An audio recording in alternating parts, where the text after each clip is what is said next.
ድንቅን የሚፈጽም ኃያል ሰማዕት እስካሁን ድረስ ሳይታወቅ በስህተት ካልሆነ በቀር በድንግልና ያልሆኑ አባቶች ቦታውን አስተዳድረውታል። ሰላም የተዋህዶ ልጆች እንደምን ሰነበታችሁ? ሰላም እግዚአብሔር ከሁላችን ጋር ይሁን። አሁን የምንገኘው በሰሜን ወሎ መቄት ወረዳ ታላቁ ደብር ገረገራ ደብረ ሃይማኖት ቅዱስ ጊዮርጊስ ቤተክርስቲያን የደብሩ አስተዳዳሪ እና እንግዲህ በዚሁ አጋጣሚ ደግሞ የደብሩ የመጽሐፍ መምህር የኔታ ስሙር ከዚያም በኋላ እንግዲህ የደብሩ ተወላጅ የሆኑት የወረዳ ቤተ ክህነት የስብከተ ወንጌል ክፍል ኃላፊ የኔታ ተስፋ ማርያም ይሆናሉ።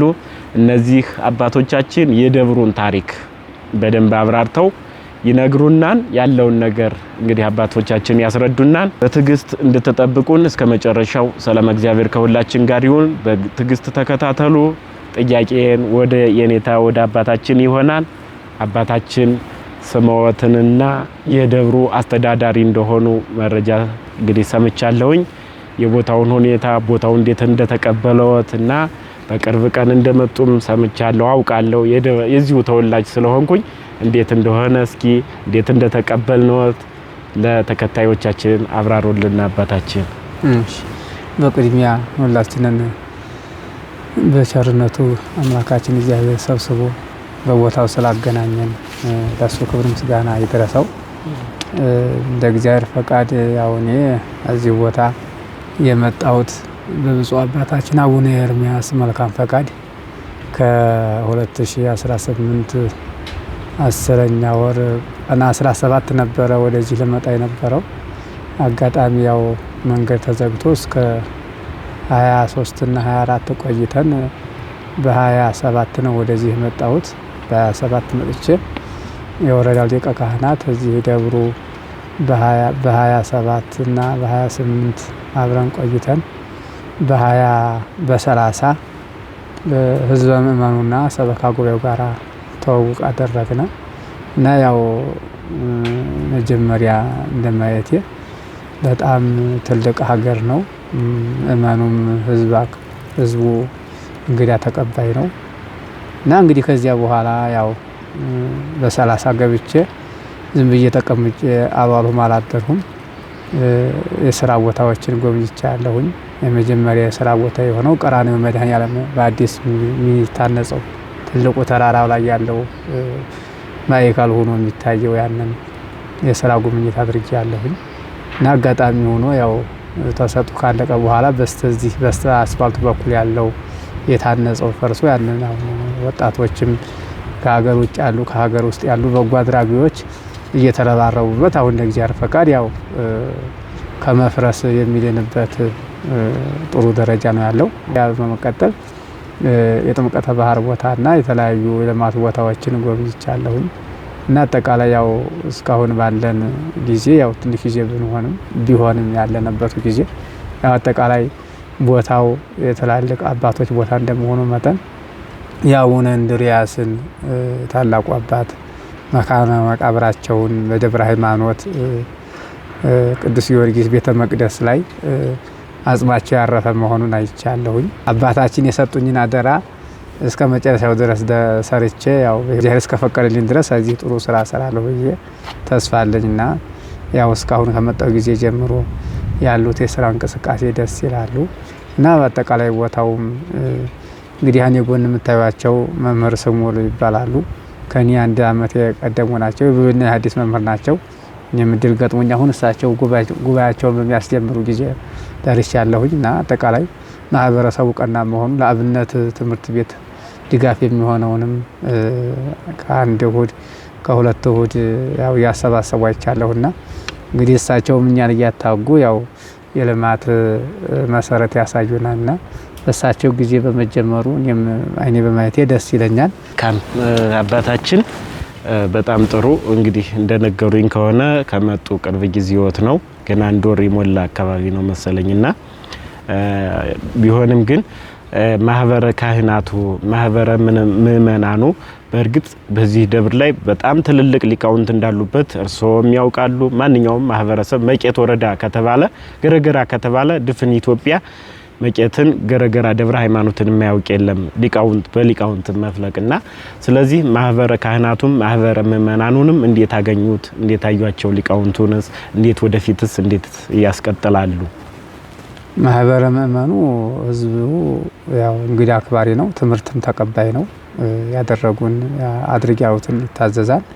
ማህበረ ካህናቱም ደግሞ እንደዚያው ተመሳሳይ ያው እንግዲህ አክባሪ ናቸው። ያው ከመጣው ጊዜ ጀምሮ ያው ልዩ ጉባኤ አላደረግንም እንጂ እንደ ማህበረ ካህናቱና እንደ ማህበረ ህዝቡ በአንድ ላይ ተሰብስበው አግኝቻቸው ያው ስመጣ ተቀብለውኛል። ያሉትም ሊቃውንት ደግሞ ያው የቅኔ መምህራን አሉ፣ የድጓ መምህራን፣ የአቋቋም መምህራን እና የቅዳሴ መምህራችን መምህር ስሙር ያው እነዚህ ሁሉ እንግዲህ አጠቃላይ ያው ስመጣ ያው ማህበሩን ወክለው አግኝቻቸዋለሁና ምናልባት እንደ ስራ ሂደት ልዩ የማህበረ ካህናት ጉባኤ ቀን ስላለ ያንን የስራ ሂደታችንንና የነሱን የስራ ልምዳቸውን ለመገናኘት ያው ካለው ወቅታዊ ጋራ ትንሽ ጊዜ አልገጠመንም።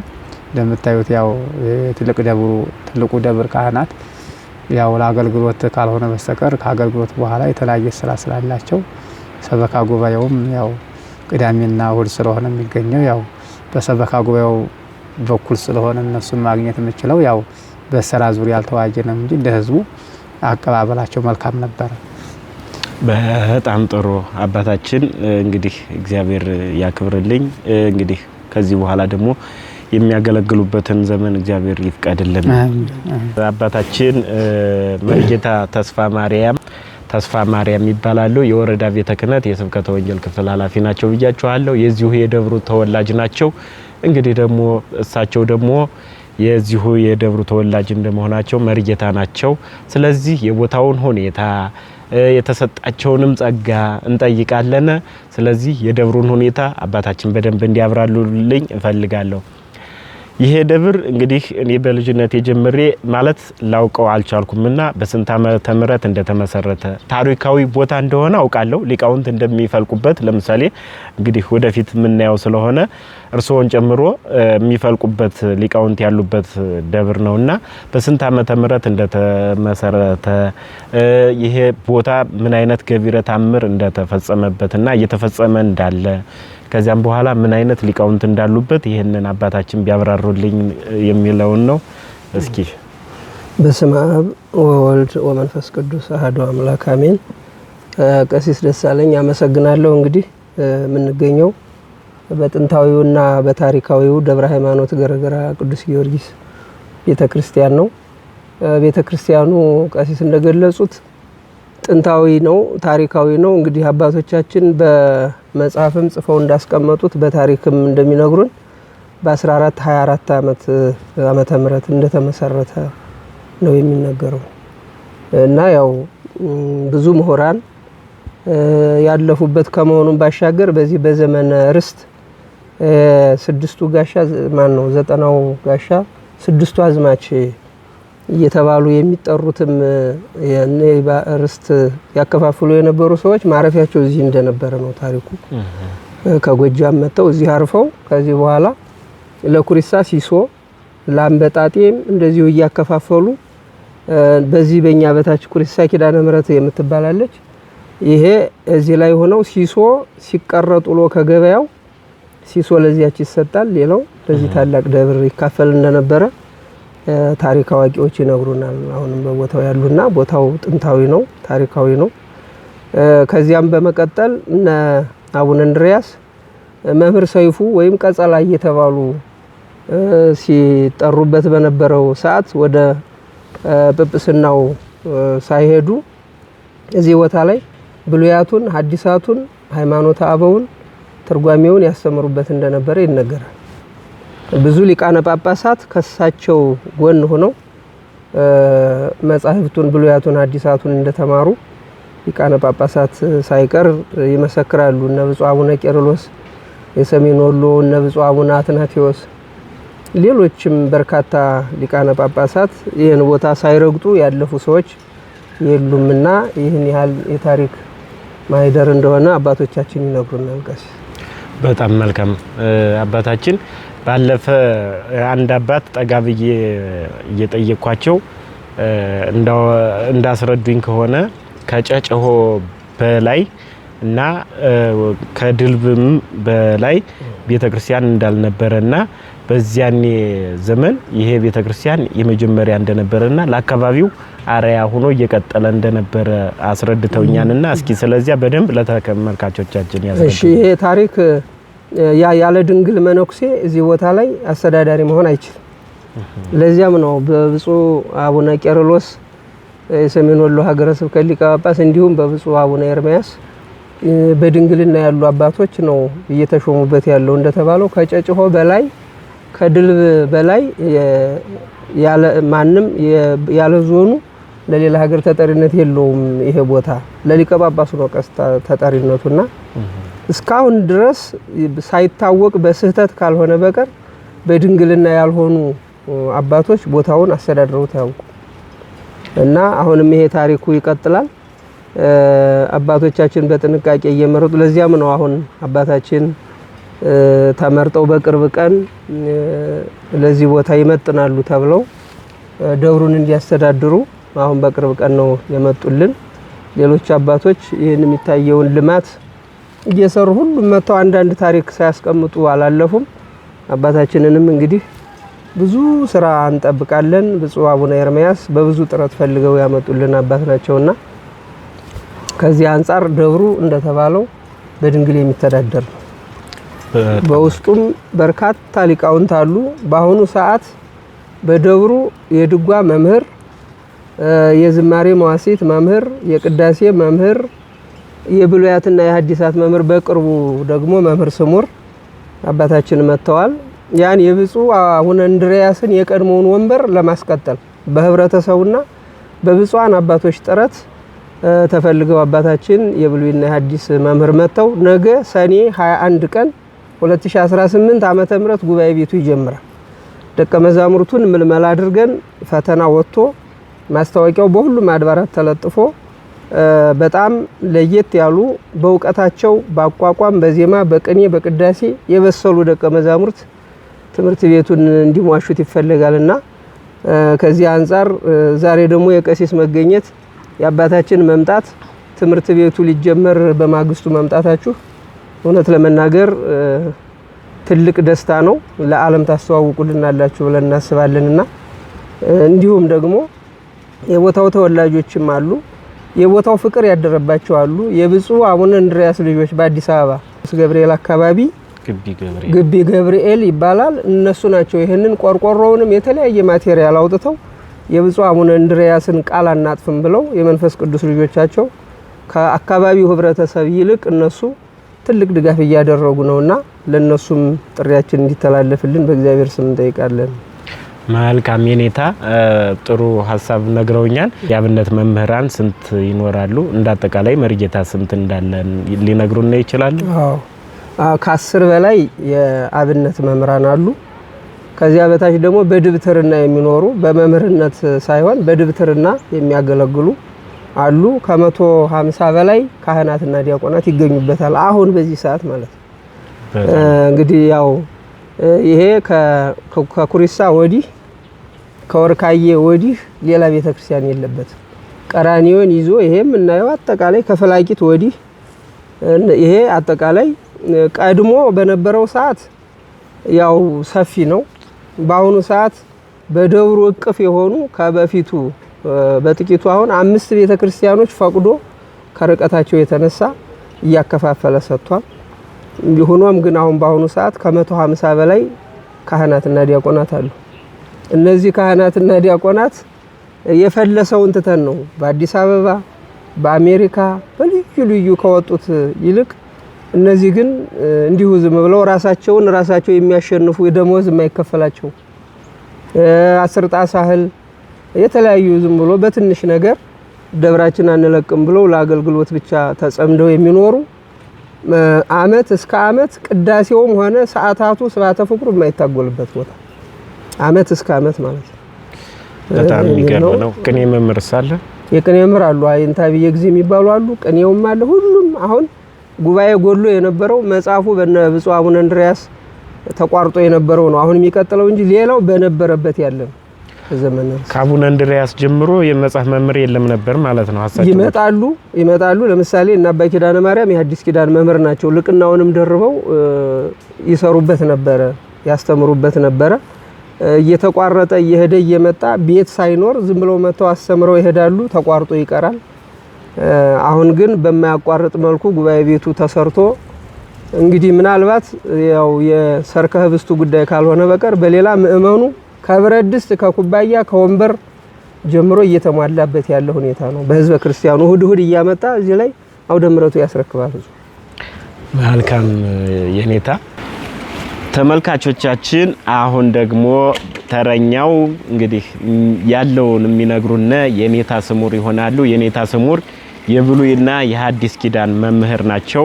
እሳቸውም ደግሞ በዚህ ደብር ተቀጥረው እያገለገሉና ደቂቆችን ለማፍራት ተዘጋጅተው ያሉ አባት ናቸው። ስለዚህ ከእሳቸው ጋር ቆይታ እናደርጋለን። እሳቸው በደንብ ያብራሩልናል። ወደ እሳቸው እንሄዳለን። እንግዲህ ተመልካቾቻችን ከየኔታ ስሙር ጋር እናደርጋለን ቆይታችን። የኔታ ስሙር ስለነበራቸው ከዚህ ቆይታ የነበራቸውን ጊዜና አሁን ያሉበትን ወደፊት የሚያስቀጥሉትን የኔታ ስሙር በደንብ አብራርተው ይነግሩናል። ቀጥታ ከየኔታ ስሙር ጋር የደብሩ የመጽሐፍ መምህርና የስብከተ ወንጌል ክፍል ኃላፊ ናቸው። እሳቸው በደንብ ያለውን ነገር አብራርተው ይነግሩናል። ከየኔታ ስሙር ጋር በስመ አብ ወወልድ ወመንፈስ ቅዱስ አሐዱ አምላክ አሜን።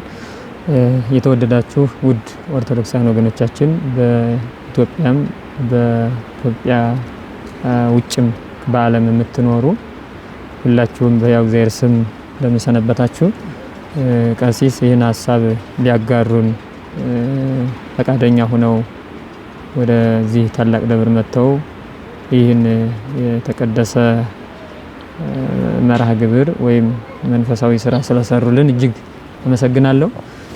እንግዲህ እንደተባለው ቀሲስ ደሳለኝ እንደተናገሩት መምህር ስሙር ጌትነት ይባላል። የብሉይ ኪዳን የሐዲስ ኪዳን የቅኔ መምህርም ነው። በነገራችን ላይ አላገለገልኩበትም እንጂ የቅኔ መምህርነቱን ጎልቶ የሚታወቀው የመጽሐፉ ስለሆነ ነው እንጂ የቅኔ መምህርም ጭምር ነኝና እግዚአብሔር ወዶና ፈቅዶ ወደዚህ ታላቅ ደብር መጥቻለሁ። አመት አልፎኛል ከመጣሁ። እንግዲህ የመጣሁት ጉባኤ ለመትከል ነው። እዛ ነበርኩበት ደብር ለምን ትሄዳለህ የሚል ሀሳብ ነበረ በሰዓቱ። ግን እኔ የምሄደው ጉባኤ ለመትከል ስለሆነ ለምን ትሄዳለህ አይባልም የሚለውን ሀሳብ ብዬ ነው የመጣሁትና አመት ሙሉ እስካሁን ጉባኤው አልተጀመረም። ባለመጀመሩ እጅግ በጣም አዝን ነበር። እግዚአብሔር በሚያውቀው አይታችሁት ከሆነ አሁን እናየዋለን። ቀጥለን ሄደንም ቢሆን የመሰረተ ድንጋይ ብፁዕ አቡነ ኤርምያስ ከጣሉ የጉባኤ ቤቱን ወደ 8-10 አመት ያላነሰ ሆኖታል። በነገራችን ላይ ወደ 2 ጊዜ ያስመርቅ ነበር ማለት እንችላለንና እኔም የአካባቢው ተወላጅ እንደመሆነ መጠን እጅግ በጣም ያዝን ነበር ባለመጀመሩ። ብፁዕ አቡነ እንድርያስ በረከታቸው ይደርብንና ብሉይን ሐዲሱን እንደ ውሃ ሲያጎርፉበት ሲቀዱት ሲያመነጩበት የነበረ ትልቅ ደብር እንደመሆኑ ያ ጅረት ወይም ያ ፈሳሽ እንደነበረ በፊቱ መሆን አለበት የሚለው ምኞቴና ፍላጎቴ ነበረ። ጊዜ ገቢር ለእግዚአብሔር እንዲል መጽሐፍ ጊዜው ሲደርስ አሁን ግን ወደ መጨረሻው ላይ ደርሰናል። ቅድም መላከ ሰላም እንደገለጹት አሁን ዋዜማው ላይ ነው ያለነው። ጉባኤ ቤቱ ሊጀመር ዋዜማው ላይ ነን ማለት ይቻላል። ማጋነን አይሆንምና ስመጣ ግን እንደ ተባለው አይደለም። እኔ በራሱ ገረገራ ማለት ገራገር የሚል ትርጉም ነው የሰጠሁት። እግዚአብሔር በሚያውቀው መጽሐፍም ለመጽሐፍ እየተዘጋጀው ነውና ብጽፍ ያ መጽሐፍ ገራገር ነው ብዬ ነው የምተረጉመው። ያሉ ምእመናን እጅግ በጣም ደስ የሚሉ እንብላ እንጠጣ ማለት የሚወዱ የሆነ ነገር ከነገርናቸው ወደ ኋላ የማይሉ ደጋጎች ቅኖች ምእመናን ያሉበት ቦታ ነው። ሊቃውንቱም በተመሳሳይ የእውነት ለመናገር በጣም ቸሮች ናቸው። አሁን ጉባኤ ቤቱን ለማስጀመር አጋራን። ሰበካ ጉባኤም ጭምር እጁን አስገብቶ ሰርቷል። ጉባኤ ቤቱ ተሰርቷል። አዳራሹ አልቋል። ቆርቆሮ ለብሷል። ልስኑም አልቋል። አሁን ምናልባት ትንሽ ስራ ይቀረናል። በሩ መስታወት ይቀረዋል። እሱን ግን በሂደት ጉባኤው እየተጀመረ የሚቀጥል ይሆናልና ደብሩ ባጭሩ ስም ብቻ ሳይሆን ተግባርም ያየንበት የቆላ መቄት መመኪያው ታላቁ ቦታችን ነውና እዚህ ቦታ በመምጣቴ እኔ በጣም ደስተኛ ነኝ። እግዚአብሔር በሚያውቀው ወንጌልም እንደሚለው በብዙ መከራና ድካም ወደ እግዚአብሔር መንግስት እንገባ ዘንድ አለን ተብሎ እንደተጻፈ እኛም ካላገለገልን መጽደቅ ስለማንችል ጥሩ አጋጣሚ ነው የሆነው። ለወንጌል ያለው ቦታ ህዝቡ ምእመኑ በጣም በቃ ቦታው ራሱ አቀማመጡ ህዝቡ በዚህና በዚህ እሁድ ቅዳሜ ራሱ ስታዩት እንኳን ማለት ነው ክብረ በዓል ነው የሚመስለው። እሁድ ዘወትር እሁድ ማለት ነው። በየወሩ ቅዱስ ጊዮርጊስ ሲሆን በጣም ያምራል። በቃ ደስ ይላል።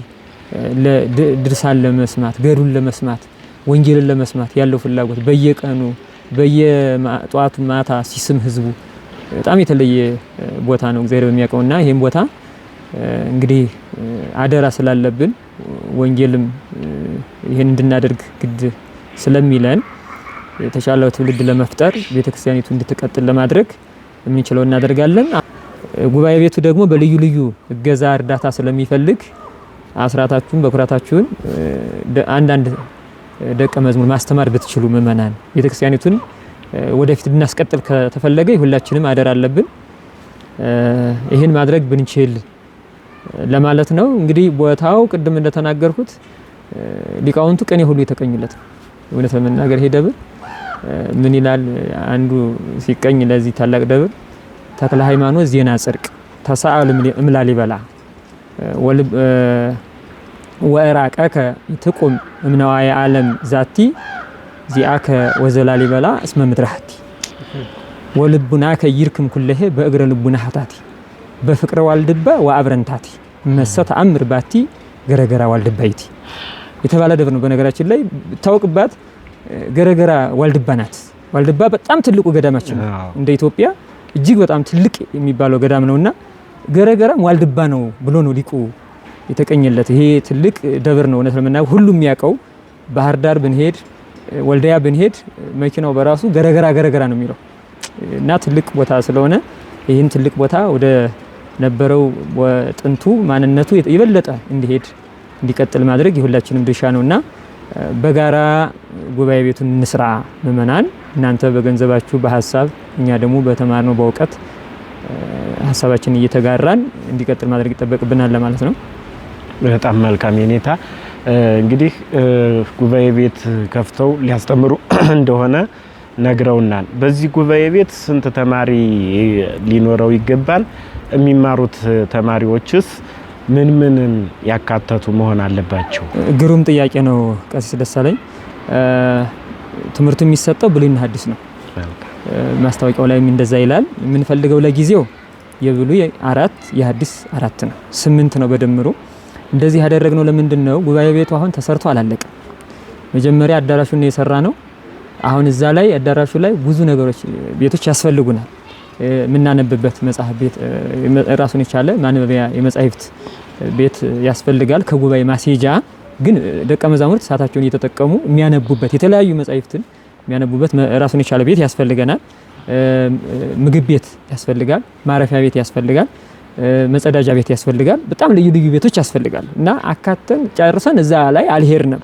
እንደዛ ስለሆነ አሁን እዚህ ላይ የሆነች መቃብር አለች፣ ፎቅና ምድር ቤት ለጊዜው እዛ ነው የምናደርገው እና እናያታለን ኋላ ስንጨርስና ታች ስሩ ላይ መመገቢያቸው ነው ላይ ማደሪያቸውን ያደረግነውና ከ8 ደቀ መዛሙርት በላይ አያስተናግድም። ያ ማደሪያው ለጊዜው እሱን ነው የምናደርገው።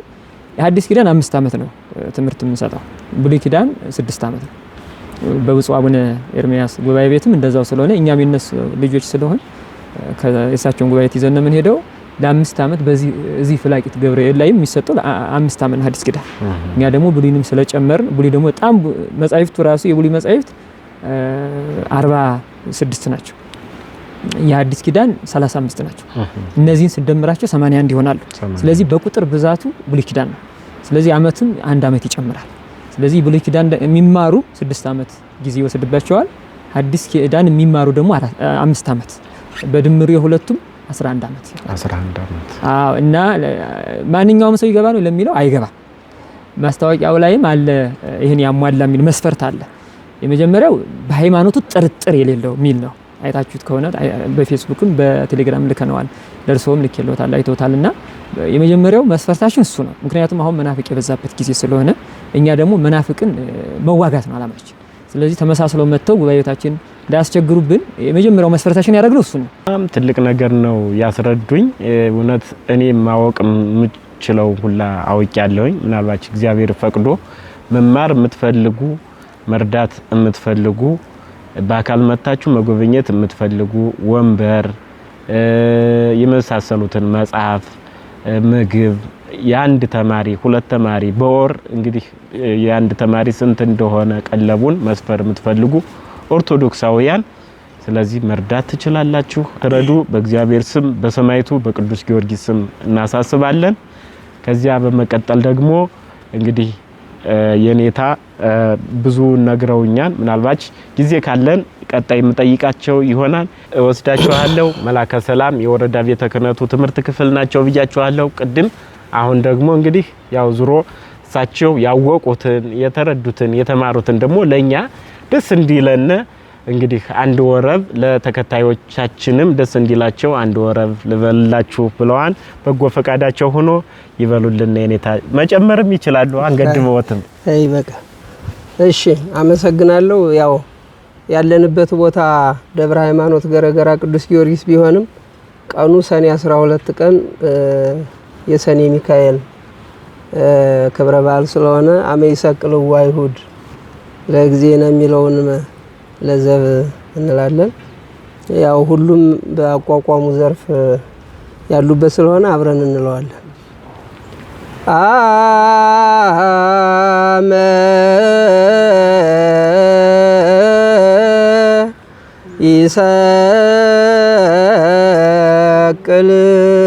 ይሰቅልዎ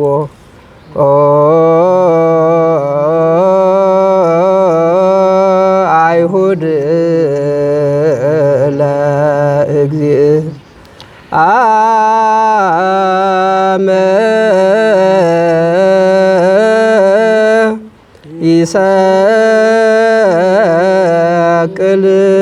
ይሰቅልዎ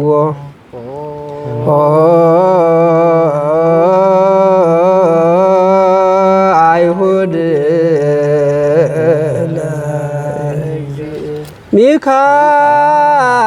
ሚካኤል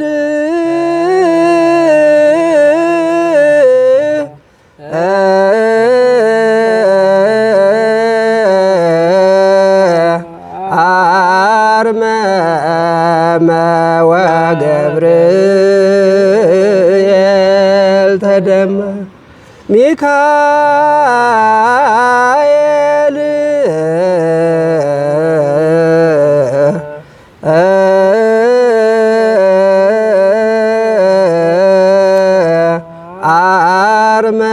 አርመመ ወገብርኤል ተደመ። እግዚአብሔር እንግዲህ የበለጠ የምታገለግሉበትን እድሜ ዘመን ያድልልን፣ እግዚአብሔር ይጠብቅልን። ተመልካቾቻችን እንደረካችሁ ተስፋ እያደረግን ቪዲዮውን እያያችሁ ከተመቻችሁ የመሰላችሁን ማጠናከሪያ ለአባቶቻችን ይቀጥልልን ካላችሁ በሌላ ቪዲዮ የምንቀጥል ይሆናል። ለጊዜው ግን ይሄን ይመስላል። አሁን ደግሞ የመጽሐፍ ቤቱን እንግዲህ የኔታ ስሙር ሊያስተምሩበት ትውልድን ሊቀርጹበት የተዘጋጀውን ጉባኤ ቤት እናስጎበኛችኋለን። ቀጥታ ወደዚያ እንሄዳለን። ጸሎቱም በጉባኤ ቤቱ ይሆናል። ለጊዜው ያለን ከዚህ ቦታ ይሄ ይሆናል። ቃለ ሕይወትን ያሰማልን አባቶቻችን።